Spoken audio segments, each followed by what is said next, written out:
പാലക്കാട് നഗരസഭയിൽ നാമനിർദ്ദേശ പത്രിക സമർപ്പിച്ച ഇടതുമുന്നണി സ്ഥാനാർത്ഥികൾ സിപിഎം ജില്ലാ കമ്മിറ്റി അംഗങ്ങളായ ടി.കെ. നൌഷാദ്, സി.പി. പ്രമോദ്, സിപിഐ മണ്ഡലം സെക്രട്ടറി മുരളി താരേക്കാട്, ഇതര ഘടകകക്ഷി നേതാക്കൾ ഉൾപ്പെടെയുള്ളവരും അണികളും സ്ഥാനാർത്ഥികൾക്കൊപ്പം പ്രകടനമായെത്തിയാണ് നാമനിർദ്ദേശ പത്രിക സമർപ്പിച്ചത്.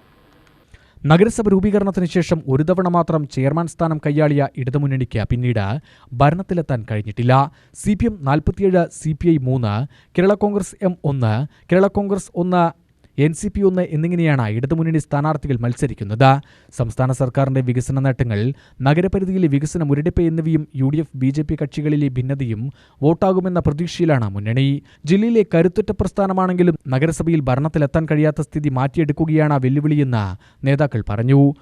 ഏറ്റവും ചിട്ടയോടുകൂടി സ്ഥാനാർത്ഥി നിർണയം പൂർത്തീകരിക്കാനും അതുപോലെ തന്നെ നമ്മൾ മുനിസിപ്പൽ കൺവെൻഷനിൽ പ്രഖ്യാപിച്ചതുപോലെ സ്ഥാനാർത്ഥികൾ രംഗത്തിറക്കാനും ഈ മത്സരത്തിൽ പാലക്കാട് നഗരസഭയിൽ ഏറ്റവും ആദ്യം ഇറങ്ങിയ സ്ഥാനാർത്ഥികൾ എന്ന നിലയിൽ നമ്മളെല്ലാവരും ഒന്നിച്ച് ഒരേ ഒറ്റക്കെട്ടായി ഒരേ മനസ്സോടെ പാലക്കാട് നഗരസഭ പിടിച്ചടക്കുമെന്ന ദൃഢനിശ്ചയത്തിൽ നമ്മൾ മുന്നോട്ട് പോയി എന്ന് മാത്രമല്ല, നമ്മുടെ സ്ഥാനാർത്ഥികൾ ഇതിനോടകം തന്നെ ഒരു റൗണ്ട് 2 റൗണ്ട് പൂർത്തീകരിച്ചതിൻ്റെ വലിയ ആത്മവിശ്വാസവും നമുക്ക് കൈവരിക്കാനായിട്ടുണ്ട്.